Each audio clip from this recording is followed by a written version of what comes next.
बारिश का मौसम था और बहुत ज्यादा बारिश हो रही थी। सब अपने अपने घरों में जैसे छुप कर बैठ गए और उनको कोई ढूंढने आ रहा हो। लेकिन रोहित अभी अभी अपनी जॉब की छुट्टी मिलते ही घर पर आया होता है। घर पर आके वो अपना बाइक पार्क करके घर के अंदर एंटर होता है। अंदर आते ही रोहित देखता है कि उसकी जो छोटी बेटी वो टीवी देख रही थी, टीवी पर कार्टून देख रही थी और उसके जो मम्मी पापा थे वो सोफे के ऊपर बैठकर चाय पी रहे थे। रोहित धीरे से अंदर आता है और सोफे के ऊपर बैठता है और छोटी सी स्माइल करता है। अभी उसके फोन में कॉल आता है उसके खास दोस्त करण का। वो बोलता है कि रामू काका के स्टॉल पर आ जा, अपना पुराना दोस्त सुमित आया है। सुमित का नाम सुनते ही रोहित जो था वो बहुत ज्यादा खुश हो जाता है और बिना कपड़े बदले ही छाता लेकर बाहर निकल जाता है। रोहित पैदल ही जाने लगता है क्योंकि रामू काका की दुकान उसके घर से 400 मीटर ही दूर थी। और चलते चलते रोहित जो था वो रामू काका की दुकान पर पहुंचता है तो देखता है कि सुमित और करण वहाँ पे बैठे हुए होते। रोहित वहाँ पे पहुंचते ही सुमित को गले लगा लेता है क्योंकि सुमित जो था वो रोहित का बचपन का और खास दोस्त था। रोहित खड़ा होकर रामू काका के पास जाता है, बोलता है कि रामू काका मेरा बचपन का दोस्त आया है, या 3 डिश भुजिया लगा दीजिए।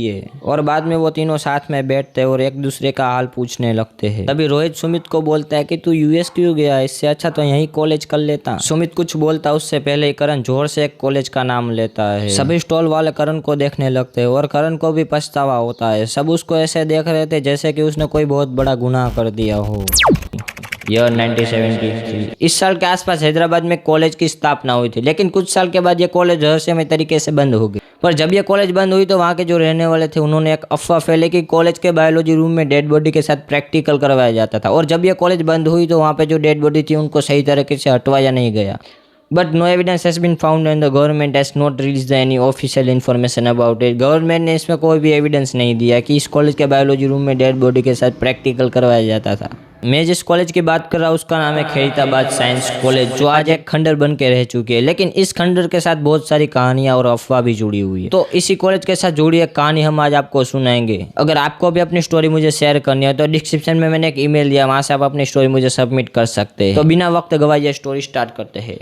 यह है सुमित जो यूएस में अपने फादर के साथ रहता है और वहीं पे इंजीनियरिंग की पढ़ाई भी करता है। सुमित के पापा यूएस में जॉब करते थे, लेकिन जॉब से पहले वो हैदराबाद में रहते थे। सुमित के पापा का यूएस में जॉब लगने की वजह से उसकी पूरी फैमिली को यूएस में जाना पड़ा, लेकिन उसके दादा और दादी इंडिया में रहते थे। वैसे देखने जाए तो सुमित बहुत अच्छा और सीधा लड़का था, लेकिन उसके पास कोई भी हॉन्टेड जगह की बात कर दे तो वहाँ जाए बिना वो रहता नहीं था, क्योंकि उसको पहले से ही घोस्ट इन्वेस्टिगेटर बनना था। लेकिन उसके पापा चाहते थे कि वो एक इंजीनियर बने और उसके पापा उसका एडमिशन यूएस की बहुत बड़ी इंजीनियरिंग कॉलेज में करवा देते हैं। एक दिन वो रात को नॉर्मली खाना खा के बैठे हुए होते हैं, तभी उसके दादा का कॉल आता है उसके पापा के फोन में। बहुत भारी आवाज में उसके दादा बोलते कि बेटा मेरी तबीयत बहुत ज्यादा खराब है, तो तुम 1 महीने की छुट्टी लेके इंडिया आ जाओ। और यह सुनते उसकी पूरी फैमिली टेंशन में आ जाती है और दूसरे दिन वो पासपोर्ट और वीजा बना के एयरपोर्ट चले जाते हैं और इंडिया के फ्लाइट में बैठ जाते हैं। और दूसरे दिन शाम के 5 बज जाते हैं और हैदराबाद में उनकी फ्लाइट लैंड करती है। हैदराबाद में उतरने के बाद वो सीधा अपने घर पे जाते हैं और उसके दादा दादी के साथ मिलते हैं, उनका हाल पूछते हैं। जब सुमित छोटा था तो उसके मम्मी और उसके पापा हैदराबाद में रहते थे। सुमित का जो बचपन था वो हैदराबाद में निकला था। तभी उसके 2 खास दोस्त थे, एक रोहित और एक करण। वो सीधा करण को कॉल करता है और मिलने के लिए बुलाता है और सुमित बाद में कपड़ा बदल के निकल जाता है रामू काका की दुकान पर, क्योंकि रामू काका की दुकान उन सबके घर के पास में ही थी। और चलते चलते सुमित रामू काका की दुकान पर पहुंचता है तो वहाँ पे करण ऑलरेडी बैठा हुआ होता है। दोनों बैठते और थोड़ी देर के बाद सुमित बोलता है कि रोहित को तो कॉल कर दे, उसको भी बुला ले। करण तुरंत अपना फोन निकालता है, रोहित को बुलाता है और बोलता है कि अपना बचपन का दोस्त सुमित आया है, जल्दी से रामू काका की दुकान पर आ जा। थोड़ी देर के बाद रोहित भी वहाँ पे छाता लेकर आ जाता है और साथ में बैठते और मिलते हैं। रोहित रामू काका को भुजिया का ऑर्डर देके बैठता है। अभी रोहित सुमित को बोलता है कि तू यूएस क्यों गया, इससे अच्छा तो यहीं कॉलेज कर लेता। सुमित कुछ बोलता उससे पहले ही करण बोलते हैं यहाँ क्या खैरताबाद साइंस कॉलेज में एडमिशन लेता। करण तो मजाक में बोला था, लेकिन वहाँ पे जो लोग खड़े थे वो बहुत ज्यादा सीरियस हो जाते हैं। सुमित बोलता है कि पहले तो इस कॉलेज का नाम कभी नहीं सुना, ये कहाँ पे आई है। तभी रोहित उसकी बात को टाल देता और बात बदल देता है, लेकिन फिर भी सुमित बार बार उस कॉलेज के बारे में जानना चाहता था।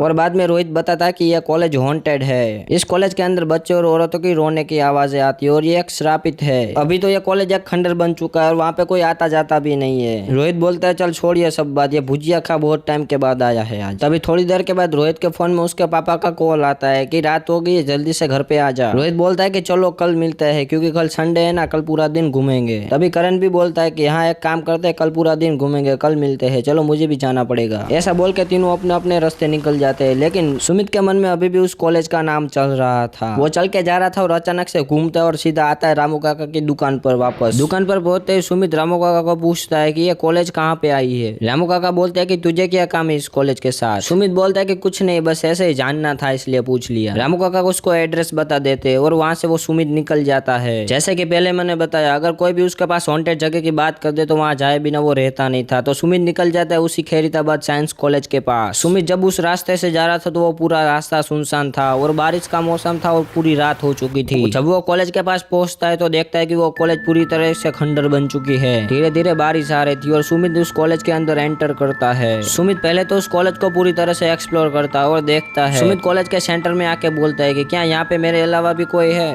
पहले तो उसको कोई भी रिस्पॉन्स नहीं मिला, लेकिन उसने दूसरी बार भी पूछा तो उसको बच्चे की आवाज आती है पीछे से। जैसे उसने पीछे मुड़कर सामने देखा तो सामने एक सफेद कपड़े में औरत होती है, जो देख के सुमित बहुत ज्यादा डर जाता है और वहीं पे बेहोश हो जाता है। जब उसको 2 दिन के बाद होश आया तो उसने देखा कि वो घर पे सो रहा था। बाद में उसके मम्मी और उसके पापा बताते हैं कि तू रामू काका की दुकान से थोड़े दूर जाके बेहोश हो गया था। और यह सुनते सुमित के पसीने निकल जाते। वो जल्दी से उठता और सीधा करण को कॉल लगाता है और मिलने के लिए बुलाता है। सुमित कपड़े बदल के जल्दी से निकल जाता है रामू काका की दुकान के पास। बाद में तीनों मिलते हैं और सुमित अपनी कहानी सुनाता है कि मेरे साथ ऐसा हुआ। सुमित बोलता है कि मुझे वहाँ पे फिर से जाना है, लेकिन अब मैं अकेला नहीं जाऊंगा, तुमको भी मेरे साथ आना पड़ेगा। और यह सुनते ही करण और रोहित के पसीने छूट जाते, लेकिन वो मना नहीं कर पाते और उसी रात वो तीनों निकल जाते हैं। वही सुनसान रोड और वही बारिश। सुमित और करण बहुत ज्यादा डरे हुए थे और चलते चलते वो कॉलेज आ जाती है। और बाद में तीनों धीरे से अंदर एंटर करते हैं। अंदर आके देखते हैं तो अंदर बहुत ज्यादा अंधेरा था। अपने अपने फोन की लाइट करके वो वीडियो भी बनाने लगते हैं। इन तीनों को देखना था कि जो सुमित के साथ हुआ वो एक सपना था या सच। और सुमित बाद में फिर से उसी सेंटर पे जाके बोलता है कि क्या यहाँ पे हमारे तीनों के अलावा कोई है। और तभी वहाँ पे उनको औरत और बच्चों की रोने की आवाज आने लगती है जोर जोर से। तभी वो तीनों वहाँ से भाग के बाहर निकल जाते हैं। जब वो भाग के घर पे आके देखते हैं तो उन तीनों के फोन के चार्जिंग ही खत्म हो चुके थे। और आपको इसका नेक्स्ट पार्ट चाहिए तो कॉमेंट कर देना, तो हम नेक्स्ट पार्ट बना देंगे।